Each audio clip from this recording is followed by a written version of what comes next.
What's going on, everybody? This is Jay Leno, and I am here with my guy, Jonan Level Fox. And we're here to talk about TMNT with news and updates. How you doing today, Jonan? I'm doing good. How about yourself?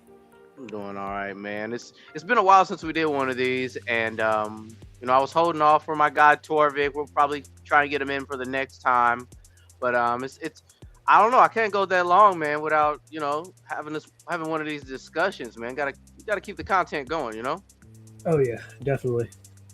But today we're gonna criteria wise, we're gonna be discussing comics, movies, video games, just in general, just in general, um, just some updates for the TMNT fans. But I guess without further ado, I guess what's most popular right now? I guess at least amongst you and I would Jonan. You said you read the most recent issue of the IDW. Oh Um, yeah, I read the last two issues so far of the relaunch of the IDW comics. yeah, what issue is that again? Is it 16? Oh, I should have it next to me somewhere.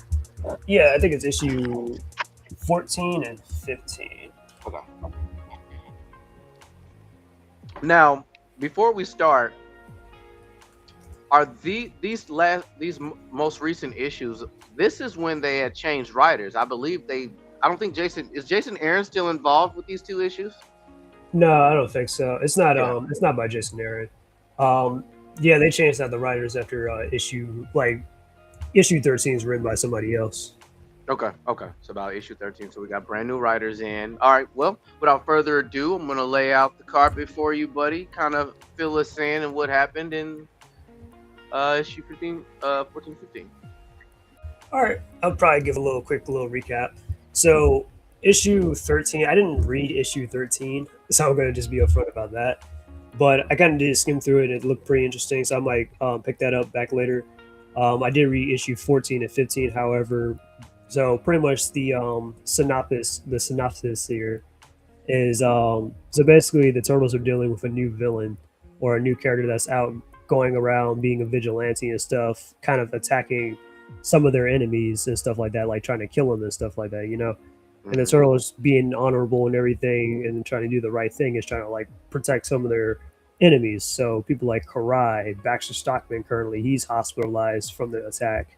Oh wow. Um, Random mutants like that are like crime bosses and stuff like that, like Leo in the 14th issue, he was protecting him in his little court case or whatever, and then all of a sudden this guy shows up, calling himself the I can't remember what it was called, the Uniji.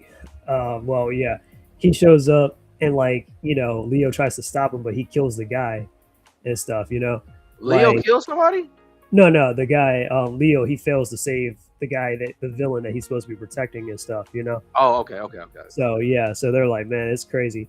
And then we got Shinigami and stuff. She's there. Karai, like the turtles try to warn Karai about this guy, and Karai's not trying to hear it. And she's like, "Well, get out my face. You're interrupting my dinner. I usually kill people for less for this. Bebop and Rocksteady, come handle this. All Mhm. that type of stuff." So and then Shinigami, in case anyone's not familiar with that character from the 2012 series, she's finally making her first comic book appearance in this run. So that's pretty interesting. So she's got like kind of this new look to her in the comics now, where she's like kind of like this sort of cat witch kind of thing going on. Because in case anyone doesn't know, Shinigami means death god in Japanese. So she's definitely a lot more spiritual and got the powers and stuff going on. Okay, yeah, and Shinigami is spelled Shinigami. Yes. Yeah, Shini and then Gami Gami. Yep. I'm in TMNTpedia just to help reference, just so she can be a bit of a familiar face to those who've watched the 2012 series. There she is. Okay. Pretty interesting character they introduced. Yeah, now I'm wondering. You got the name of the writer? Um, let me search it up. Yeah, TMNT. we got time. No rush.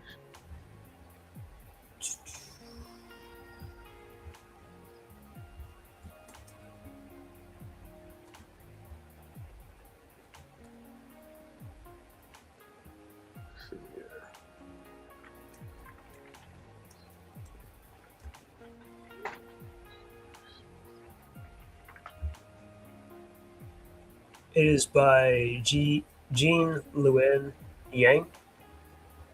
Yeah, American-born Chinese Superman smashes the Klan. Avatar: The Last Airbender wrote those comics. Okay. Yeah, that's it. And the Tariqs. I mean, I'm not familiar with the track history, but you know. Yeah, me neither. I mean, I'm not gonna lie to you. I don't know the writer, but what kind of compelled me to want to pick up this comic and stuff is definitely the artwork because I know you probably noticed it looks a little bit familiar, doesn't it? Hold on. Let me get there. Let me get there. What is it? This is issue 15, right? Yeah, or 14, 15, well, 13 through 15. You can, either one.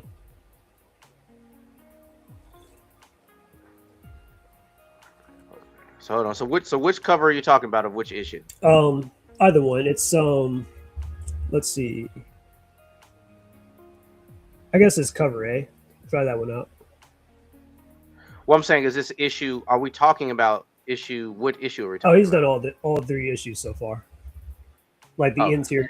Cause you asked me what's it look familiar to? That's why I'm like, Oh yeah. okay, hold on. Let me pull it up. Okay. Let's see what 13 looks like real quick. Well, this 13, it looks like the same artwork designs of the Masters of the Universe. Bingo. Yep. Yeah, It's the same yeah. artist, Freddie E. Williams. He also did the I believe he did the Batman and TMNT crossover. Then he also did the Turtles of Grayskull crossover. I think he's currently working on both Master of the Universe, the comic book run for that one, and the current TMNT thing going on right now. So it's pretty cool. Okay. So I'm like, all right. So Well, I apologize for getting you off track. I know you're good. Yeah, fill us in. Fill us in. Oh no, it helps us pad out the runtime. But yeah, but Freddie E. Williams, pretty much what I just said. He did all that stuff. So that definitely compelled me to go and just buy the books and stuff because I'm like, all right, well, he's definitely giving it his all. So I gotta show my support. But yeah, Okay, okay. So Splinter makes his return finally in the series. That's really what I was trying to get you oh to. yeah, back to that. The point I wanted you to get. To. Yeah, Okay, well, yeah. I guess I could definitely give you the history then, if of Splinter before I get to how we got to where we're at. So basically, we all know, of course, Master Splinter has been a part of the Ninja Turtles journey and stuff in the beginning of IDW. So by issue 50, right? Issue 50 of the original IDW TMNT run, that was the issue where Shredder died. Okay, it was like, of course, 50th it, like 50th issue anniversary and all that stuff. So in that issue, they killed off Shredder. Splinter was the one that like he decapitated Shredder and stuff. Then he took over the Foot Clan.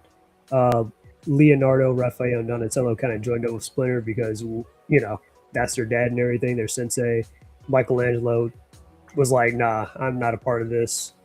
Then later on, Splinter was running things with the Foot Clan and stuff, and so eventually we get to like issue like between issue 99 and issue 100, and at that point, in issue 100, Shredder comes back to life, but Splinter sacrificed himself to like bring Shredder back to life to try and save the world and everything. It's a whole thing. So for a while, and that was like a couple of years ago. So now Splinter, who's been dead for that long, is now finally coming back to life in the comics. So yeah, here we have it. It was to me. I thought this was drawn out a little too long. The Donatello, insanity. Yeah, but I am excited for Splinter's return. Oh yeah, and they'll definitely explain that in issue 15, the recent issue that came out. which I mean I can definitely go into the details about that real quick. And the Yeah, big please, the if you big would. secret here. So at the end of issue 14, Splinter shows up to like, in front of his sons and everything, and everybody's like, "Oh my God, Father, is that you?" And everybody's hugging him and stuff like that. And then we open up in issue 15 where like the turtles and stuff are like, they're all like chilling and buddy buddy of course with Splinter because that's their dad and everything. They're all like, he's supposed to be dead. What's going on? But we don't really want to because it's just too good to be true. But we know something's off here and stuff. Everybody wants to like really ask them, yeah, how are you alive? you know. But yeah, so a lot of stuff is going on, and then they're kind of like, okay, once Smash Splinter kind of leaves the room and stuff, and everybody's kind of like to themselves, they're like, I think Father is that vigilante Umigami. That's the vigilante and stuff that's been going around. And then Michelangelo's like, what? No way, it's not Father. He wouldn't do. And then Splinter comes in. He's like, yeah, it's me.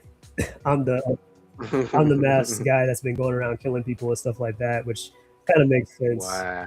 why and it turns out that like they kind of explained in issue 15 that like basically what happens is, yeah, Splinter, he died, and when he was in the afterlife as Hamatsu Yoshi, he was with the wife. I mean, he was with the spirit of his wife, Tang Shen, who's the mom of the Ninja Turtles and everything in their past life and all that. And Tang Shen's been Yeah. like governing the this so-called like tree of fate or something like that, where she can like see the fate of like anyone. So they kind of saw the fate of what was going to happen to the turtles. Like one, actually, I said the opening. In the opening, there's an alternate future where like Raph and Casey are like fighting like some kind of like triad or some kind of gang or something like that. And they're like, they're a little older. They're not, like, but kind of like middle age, sort of like in their 40s, maybe 50s and stuff. They're cracking jokes Yeah. and stuff and fighting. And then like it ends with like Raph getting shot in the face, right? And he dies in Casey's arms and stuff like that. And then Splinter is like horrified, and he's like, I gotta, change my son's future and stuff because they all, died tragically. So that's why he's been going Yeah. around attacking some of their villains and stuff like that to prevent like their tragic deaths and all that. So you see how that creates this whole like moral kind of dilemma and stuff between everybody. Like, I mean, The yeah, I think the term that you're referring to is the butterfly effect. yeah, the butterfly effect too. But yeah, like everybody's kind of like, eh, and Raph's like, well, I mean, well, screw them. There are villains. I mean, who cares if Father's knocking them off and stuff like that? I mean, honestly, I'm about to join them. And then when like Raph is like meditating or whatever, and he kind of noticed that Master Splinter was trying to sneak out and stuff, he follows him, and like he catches up, and Raph's like, I want to help out and stuff. Tell me what we're about to do or who we're about to kill. And then Splinter's like, and it ends with Splinter saying that's going to be our enemy, right? And then it turns out Splinter's next target is about to be Casey Jones. Oh, Yep, what? yep. So that's how it ends. So Raph is like, oh, oh, so Oh, things getting crazy. all right. Yeah. Well, okay. So now, okay, right now you got my brain stimulating, and do you can you fathom the possibility that they are going to have another Ninja Turtle death, like as a whole, as an entire group? Because they've been escaping death all through the IDW series. I mean, technically, after issue 150, the whole road to 150 is about Like this Captain Snake dang it. event kind of thing with the armor gun. Yeah, yeah, with Armagon. Armagon was chewing through the timelines, trying to destroy the turtles' existence itself. And now we reintroduce that the mother is trying to prevent them from dying as well. I mean, wouldn't possibly the outcome be that the turtles have to die? Well, I'm not sure if she's trying to prevent it. I mean, she can see it, but Splinter, he's trying to actively like prevent it and stuff. That's why he like Okay. found an opportunity where he can go back into the living world so he can save his children and all that. But Yeah. yeah,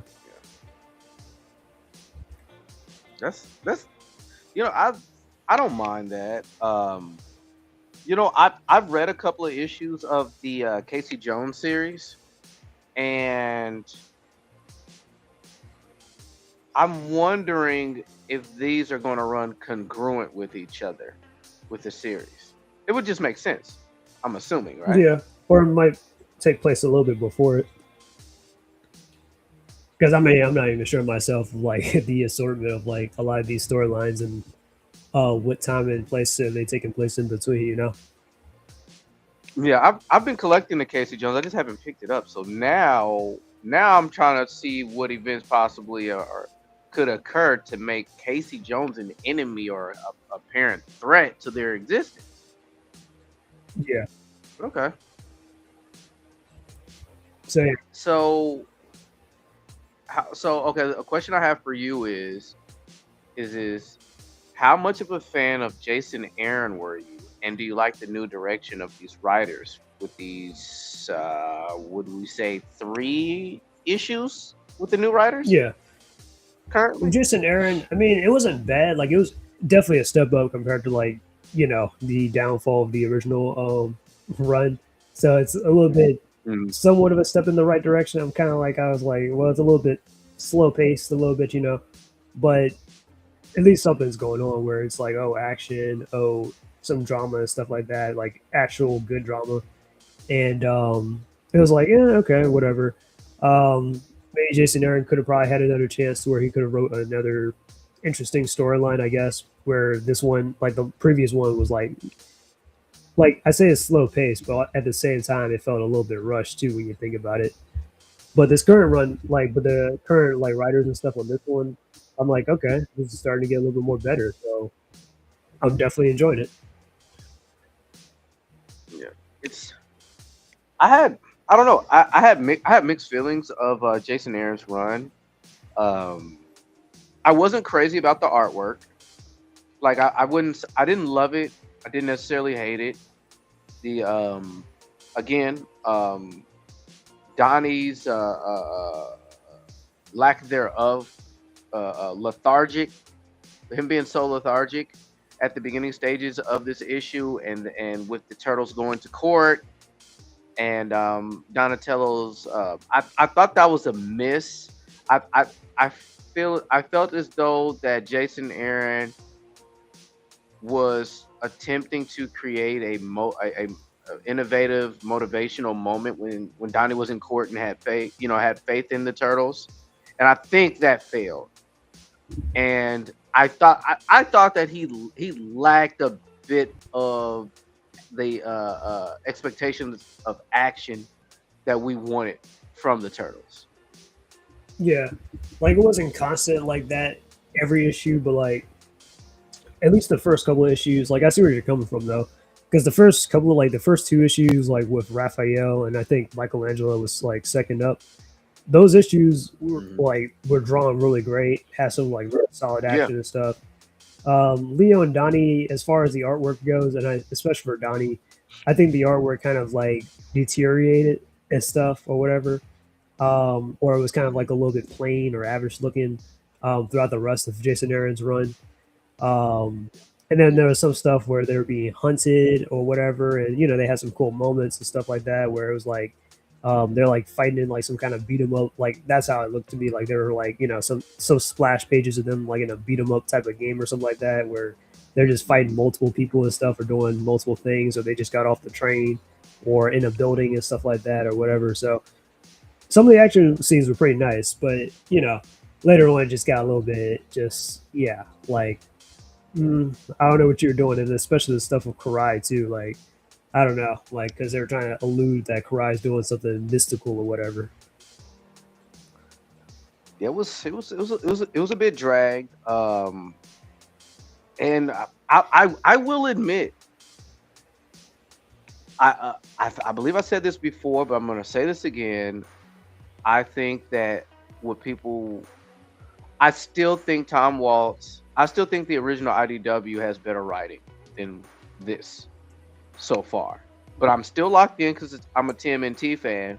But I thought even the Road to 150, I really enjoyed it.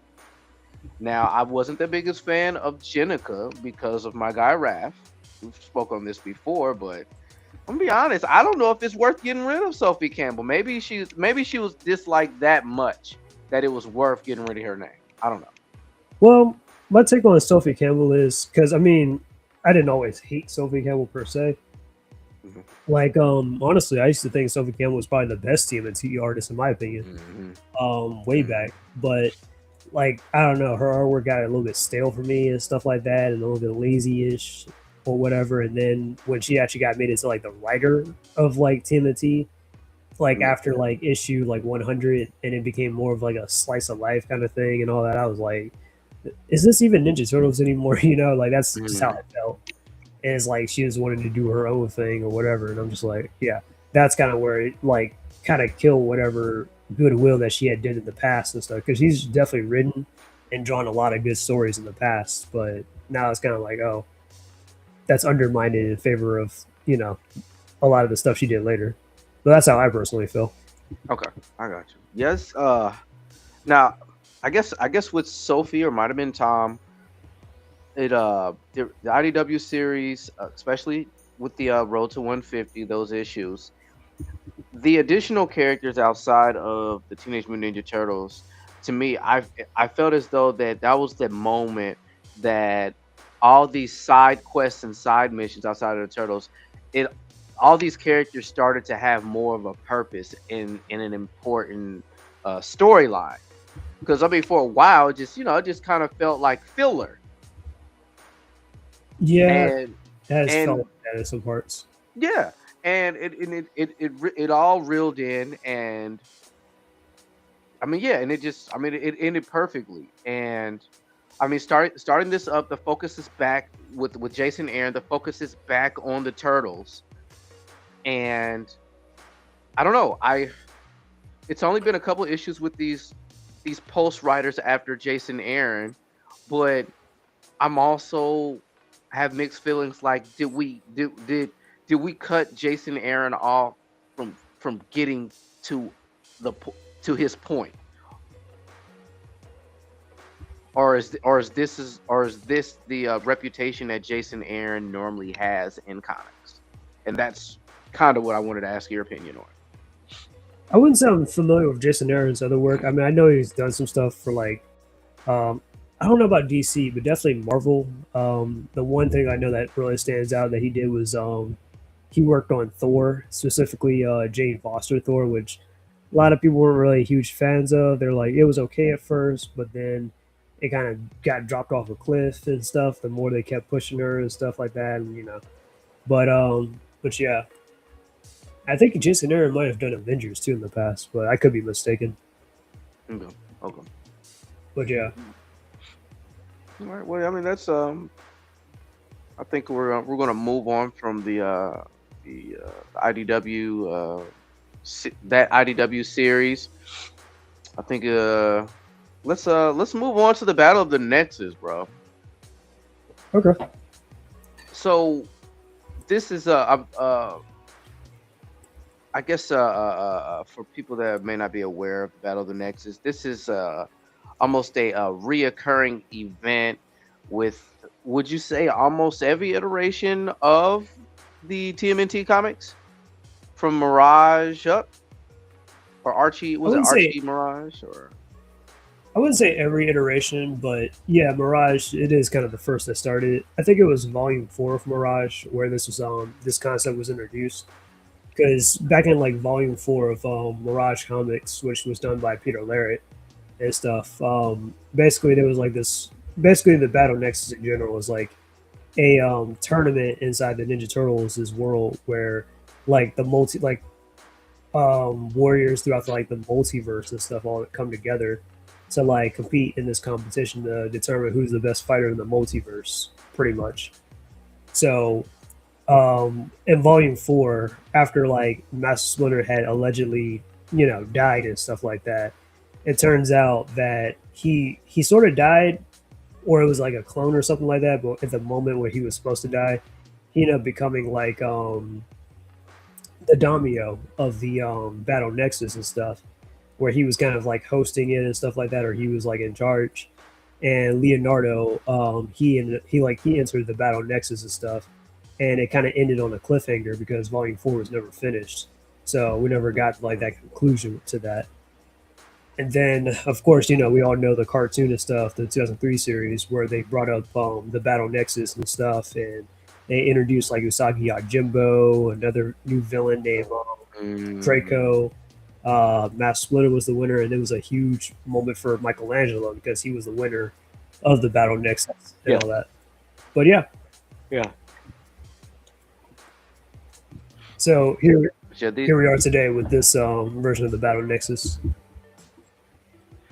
yeah, and um, well, I would say that in every battle of the Nexus, we know generally we run into the time stress Renette, and this time around she is in prison. Is in? Would you say she was in prison by like a?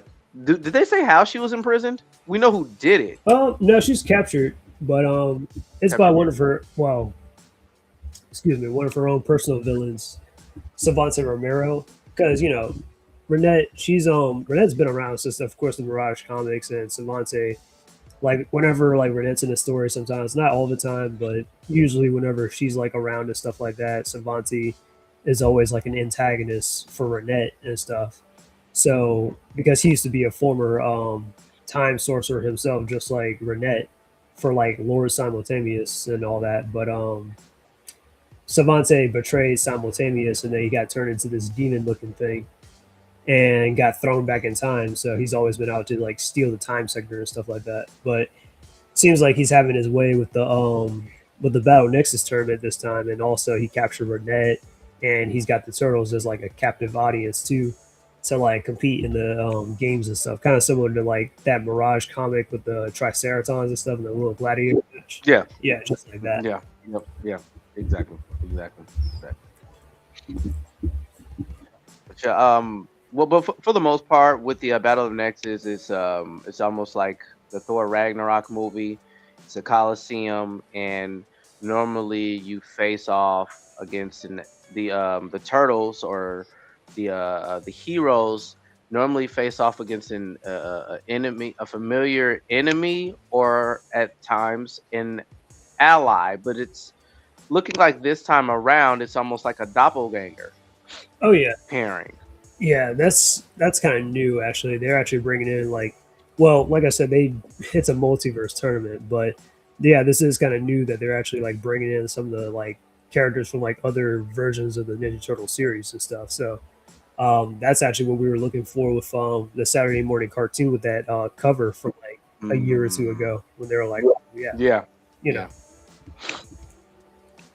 So yeah, so right now we get an opportunity to see examples like the original Mirage Shredder.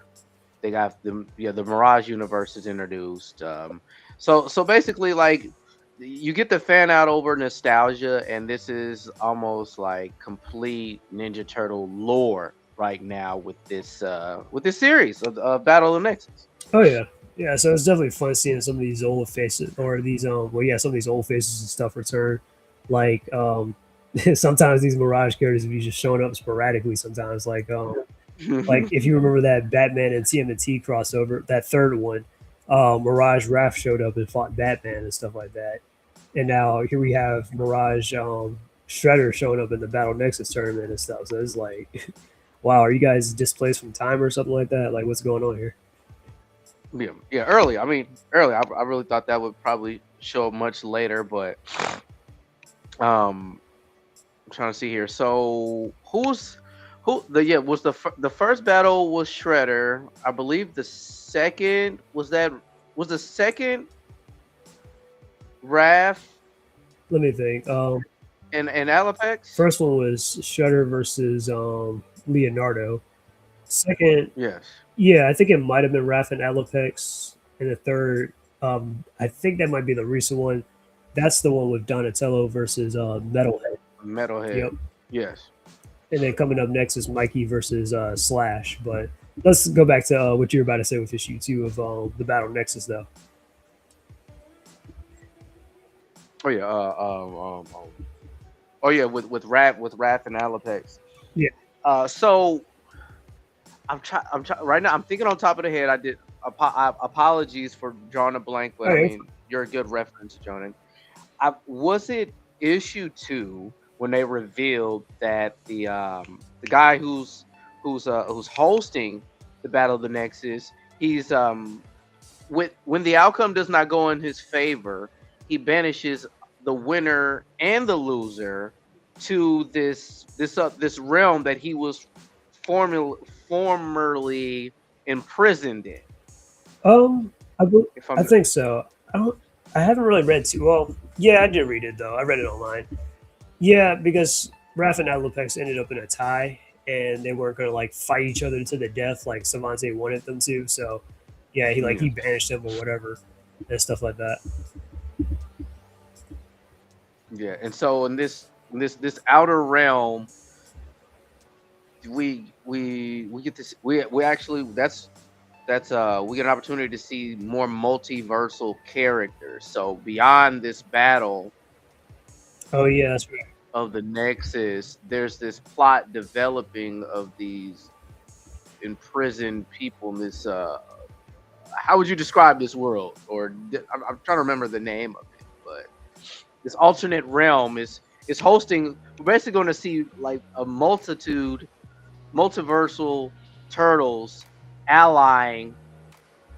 Yeah, Yeah. but I know what you did. Because yeah, Say the I'm like I'll make it too name. like because I remember seeing different versions. I'm not. I'm trying not to confuse people. Yeah, so like think of it like a subspace or like some kind of like treasure chest where Savante can just pick out of like I guess a hat or something like that and be like, oh, I want these to go against each other and stuff. So they got like for what I remember, they have 2003 Leonardo and stuff. You know, obviously from the 2003 series, like I just said. They have Rise of the TMNT Donatello, one of my least favorite Donatellos, but a lot of people like him. Cool. Um, who else they had? I think it was somebody talking to I can't remember if it was like Michelangelo or somebody, but yeah. But yeah, yeah. They definitely have a lot of those turtles and stuff from like different universes showing up. It's so. I mean, I just. I'm excited for the continuation of these Battle of the Nexus series because I mean, just like you had mentioned with the Saturday morning cartoon, the multiverse didn't last very long. I feel like we'll have an opportunity to really get to see these different turtles interact with each other and how well they distinct them between each other when two rafts are in the same room. Yeah. Oh, the crazy. So Yeah, the craziest part yeah. with the Saturday morning cartoon was like, it wasn't even like the real turtles. It was like, just all like hallucination or something like that. So I was like, wow, that was a Hmm. disappointment. Yeah, it was. It definitely was. So, but yeah, I think they tried to pick the ball up that they dropped with this Battle of the Nexus, and yeah, I'm excited for it. But yeah, So, I'm glad to see all right, Ninjara back though. So that's actually pretty interesting. yeah, yeah. Oh gosh, I can't believe I was about to move on without talking about Yeah, Ninjara. I thought that was a real nice pickup. yeah. Ninjara was one of my favorite characters from the Archie comics, and honestly, I know you've heard me talk about it before on this channel, but I was like, yeah, Ninjara is probably like has been like one of Raphael's strongest love interests and has been in like the strongest like relationship with him in my honest opinion. Even though I kind of do prefer Alopex, sort of, but that's for a different like reasoning though, like because they didn't have rights over Ninjara as a character, but now here she is back, and I'm like, okay, great. Yeah, that's a way to pay homage because I mean, some diehards are just like you had mentioned was like, okay, Alapex is cool, but we know who his love interest is, and Yeah, of course, well, look, like I said in my to reference back to my my Raphael video, Raph has the ladies, He man. does. I'm not Right? gonna lie to you, he You does. know. And Michelangelo, I would say, probably has the most ladies, but that's just me. Yeah. Well, in real life, Michelangelo is probably favorited by women the Yeah. most. But I mean, script wise, I mean, Raph had Mona Lisa, Ninjara, Alapex. There was this one girl, Joy, from like the 2003 series too. And stuff like, yeah, Mm, Ravi, boy, he gets around. So yeah, I'm not gonna blame him for it. I'm like, okay. but yeah. But I'm going to assume that she's that Ninjara is going to come to her senses Yeah, because I mean, technically, I mean, she's in prison, so she's in, yeah, she's binded by she's him. being forced to work with Savante right now, and it's probably not the same version from like Archie. It's probably like a different like take on the character probably. But yeah, Mm. You know, looking at these different these covers, I didn't even consider thinking that they have the Archie universe version of the Turtles here. um, it might be around possibly. I mean, the Archie, Do you think? Yeah, yeah. Do you think we're going to be introduced to them? I'm not sure. I mean, the Archie Turtles they do have like a 87 like well because they are based off the 87 Turtles. They were supposed to be like a continuation, but it became its own thing. So they might have like their design probably. It might be this one in Yeah, the bottom corner. yeah, exactly. The bottom Yeah, right. with the That's it. with the Michelangelos and stuff. Actually, yeah, I think that is Archie Michelangelo on that. I know Yeah, it is. yeah, so, yeah. But you see the similarities with the '87 stuff and all that. So that's why I'm like, yeah, Yeah. that's probably the Archie stuff. So yeah, I'm definitely going to be locked in for this, and that's the Battle of the Nexus series. Um, we've got some other updates for you guys.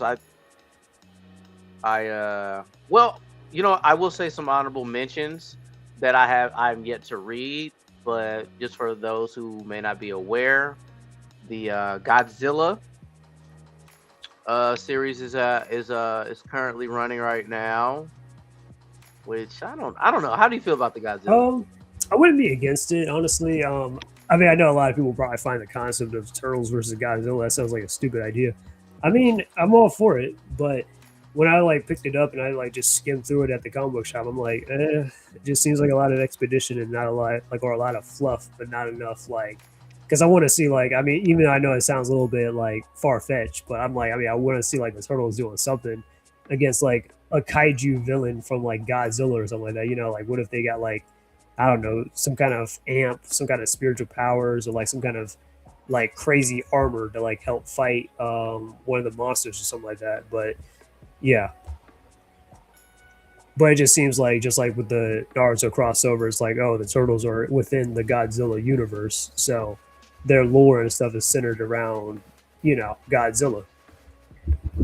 Mhm. That's a tough one. I wouldn't.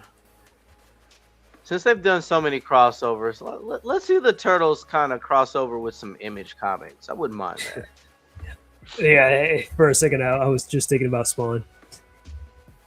Yeah. Well, I mean, technically they did with Yeah, the crossover they had with yeah, they yeah, did, and at one point they actually were owned sort of by Image Comics too. So they were a hmm part of the same universe as like Savage Dragon and technically Invincible too. Actually, I'm starting my Savage Dragon TMNT crossover collection this week coming up. Right, I got like I got like 4 issues in my box. nice. Yeah. Which others? Let's see here. I'm trying to think. Am I missing out? Let me see here. Update wise. Oh, so they canceled the Tales of the TMNT series. Mr. Jonan, what say you? Um, I'm not surprised, but at the same time, I'm kind of like, yeah. I mean, it's a shame though, because I mean, I'm not gonna lie to you. Like we talked about it in my stream in the past, but I was kind of saying like, it's kind of a shame they canceled it because they actually were kind of getting a little bit better. So I was like, all right, well, they actually took some of the criticism that I was kind of giving it criticism for and stuff a little bit, but it's kind of like one of those things that's like, it's a little bit too late, you know. So it got canceled, Yeah. but the movie's still on, so we'll see what becomes of that. Might be the last of this version of the Ninja Turtles so we'll have to wait and see. Yeah, I think it's. All right, I'm just gonna say it. It's ironic because I knew, I know that they thought that this series was gonna pick up post this movie, and I can't completely blame Seth Rogen. The studio did these alterations, and it bombed. Much as I love the Turtles, Tales of the TMNT bombed expectations, and some of the newer generation, they gravitated towards it, but it wasn't as much of a phenomenon. And when they bombed, I guess they probably pre art had signed a second season, and they knew they were going to be canceled, and just like you said, they ended it the right way. So we know that they know what we want. As much as they've been fighting to not give us what we want as fans. Yeah, I mean, that's clearance, right? yeah. Wouldn't that safe to say? It could be one of those instances where like they had like commissioned like one season because remember like I think they have like 12 episodes for season 1 and 2, so that would be like 24 episodes, which is technically like a season right there. But they like usually like streaming and stuff has been doing this for years now, but they'll take like something that's like considered one season and then like cut it in half and be like, oh well, it's 2 seasons. And if the season 2 gets canceled, then there's probably not going to be much like stuff after that or whatever, Yeah. And then on top of that, like not only like was it the show itself too, but I don't even think the video game, which a lot of people probably don't even remember, didn't do too well. That's not the Mutant Mayhem video game, and then currently we got the comics and stuff, but not a lot of people are really talking about the Mutant Mayhem comics either. Yeah. Yes. Well, so that had to have taken a large chunk of the budget from the studios that those video games had. I mean, if we're talking about video games that also flopped, they did cancel The Last Ronin. Yeah, Well, yeah. that was crazy that they had to do that. But yeah, they canceled the movie and the video game and stuff like that. And it's just like I'm almost not surprised, but it's also kind of like disappointing too because we could have gotten gold right there, especially with like that test reaction with the Raphael thing. Yeah. Man, that's an example right there of what we all kind of want from Ninja Turtles and stuff. Not like jokey, watered down Nickelodeon stuff all the time. I had my worries with the because I was paying attention to the updates of the Last Ronin video game, and that company that pretty much took the responsibility of developing the game.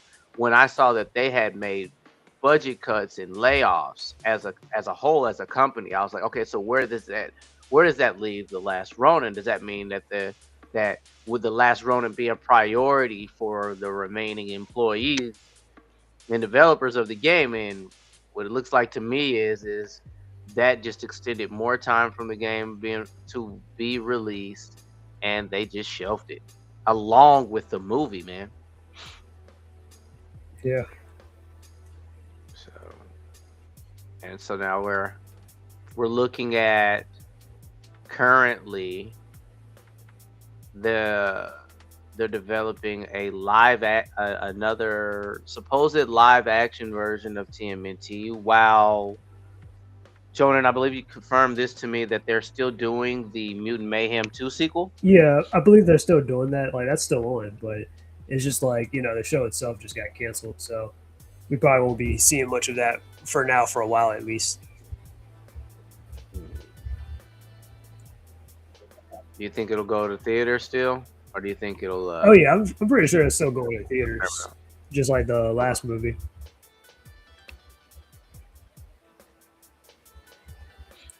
Now, could it be? You know what? If I with the when they re-aired the anniversary for the original Ninja Turtle movie in theaters, that funding could possibly help aid us in getting a better new TMNT show or movie, because that was a successful run for the original film that dropped in theaters this summer. Yeah. So it definitely shows you that a lot of people, still have like, faith or still have, well, not faith, but like, a lot of passion for Ninja Turtles and stuff. So that definitely could go to something a little bit more, um, that can definitely like be beneficial for us all. Yeah. Yeah. I hope it wor- I hope it works out, man. And Secret of the Ooze drops this March. You plan on seeing it, Jonah? Oh yeah, most definitely. It would definitely be fun to watch it. I mean, Secret News. I wouldn't say it's like my favorite Team the Team movie like that, but it's all right. Like it is a little bit goofy and toned down, but I kind of look at it like think of it like the Tim Burton Batman movies where it started off serious and stuff, and then it kind of got a little bit jokey, but some of it was tolerable and stuff like that. So that's how I view it with Secret of the Use. Yeah. As a child, Secret of the Ooze was my favorite, and yeah, as an adult, I kind of realized I saw the difference in violence. I guess as an adult, I've become Yeah. I favor violence so much Oh more. yeah. Yeah. I mean, because as a kid, like, I mean, well, I'm not gonna lie. I mean, I saw it. Well, really, when I was a teenager, years after it like had been on in theaters and stuff like that, because I didn't have it on like Okay. DVD until like later on. But yeah, I kind of didn't notice like, oh, they were fighting without their actual weapons and stuff. They were just using just martial arts or this like slapstick Jackie Chan kind of like way of fighting and stuff like that. So I was like, okay, well, Yeah. that's interesting too. But yeah, Yeah. and Yeah, it turned more into entertain, yeah, fun and entertainment. I will admit that Toka and Razor were were designed very well. yeah, they look pretty cool in that movie stuff. And I that's mean, definitely a lot compared to like a lot of the puppeteer work that they probably had to do or the costumes and everything. Like with Splinter and some of the mutants and stuff, like they had to like definitely try to make that work. yeah, it was almost as if like Secret of the Ooze was like, all right, we know we're superstars and we're gonna. They acted like entertainers. They acted like rock stars. Yeah, I would say Secret of the Ooze, and I would say the third, as well as the third Ninja Turtle movie. The turtles started acting like they were big time Hollywood shots. Yeah, in some ways, because like Secret of the Ooze, because they wanted to appeal, like obviously they do a lot of these changes, so like try to appeal to children, because teenage mutant ninja turtles and all that. Plus the cartoon and all that stuff, which they used to take like, 'cause, well, obviously you probably grew up with all this, but you remember how they used to take like scenes and stuff from like the movies and try to put it into like the Red Sky cartoon and stuff, and like in the intros and stuff. Yeah, Mm, yeah. Or like they had Vanilla Ice inside the second movie, so I'm like, enough said right there. They were like, they were already set, pretty much, with like a good word of mouth. But the third movie, I can't really say like what they were thinking with that one. one request I that I would ask or me crossing my fingers I wish would happen is when they bring these films back to theaters, I wish they released it with the deleted scenes. Yeah, That would make it so much. I'm not saying it's not worth it now, but it would make it so much more worth it. yeah, that would definitely be probably a lot more cooler. even at least possible commentary, because considering that Professor Jordan Perry supposedly was the plans was for him to have an Ultram in his stomach this entire time in the Secret of the Oh, Ooze. that's interesting, but that would make sense too. Yeah, that I mean that yeah that would have made a huge difference. Those extra scenes that for for deleted scenes for the original, and the third, if I wasn't mistaken, was supposed to introduce Kirby. Oh yeah, the new, well, not new, but the fifth Ninja Turtle that Yeah, Kittle area, yeah, he wanted to introduce. that Probably would have named been that after was dope. Jack Kirby himself, their biggest influence. Yep. But I would love to see that commentating in theaters. But it is what it is, man. Yeah. It is what it is. Well, Jonah, is there anything you want to include into this episode of TMNT Discussions? That's all I can think of for right now. Do you have any thoughts on the Casey Jones TMNT comic? Well, you know, I'm actually going to read them now. Oh, That's you, my thought. What? uh, Yeah, well, yeah, I have them, but I haven't read them oh, yet. I thought you read I've them been because I collecting them. haven't. Yeah, I haven't No, really touched it like that. I kind of skimmed through it a little bit, but I never like read it. Read it. yeah, when you had mentioned to me about uh, Casey possibly being a killer of the turtles, now I'm like, okay, there's going to have the event of Casey doesn't. Casey Jones hasn't really gotten much light in any of these series, and even IDW has isolated Casey Jones Yeah, to a degree, in his own mini but series the almost. comic series is a good way of doing like going about it. And then, speaking of which, they even got the little Shredder thing going on too. Yeah, yeah, I'm collecting Shredder as well. So that should be good. But yeah, I mean, yeah, with Casey and stuff, I definitely liked him inside the Armageddon game, the Alliance, and all that, where he was kind of cool. Um, Back in the IDW comics, when Master Splinter was running the Foot Clan and stuff, Casey was also running the Purple Dragons, and Mm. yeah, some of that stuff is all pretty all right. But I can't say like Casey's done anything like super major, you know. Yeah, yeah, he hasn't. Well, he kind of what was it? He kind of saved the day a little bit at the beginning of the IDW the Jason Aaron run. He had a little bit of a moment. Yeah. Yeah, I would like to see a bit of a bigger role from him. I wouldn't. Yeah, I'll tell you what. I'll come more prepared next discussion. Okay. I'll come more prepared. Yeah. All right, all right, all right. Well, I think we're going to conclude this TMNT discussion, guys. I appreciate you guys for paying attention. Hit us with the like button. And Jonah, is there anything else you want to conclude in this stream? No, that's all I got here. All right. All right. Thanks for checking.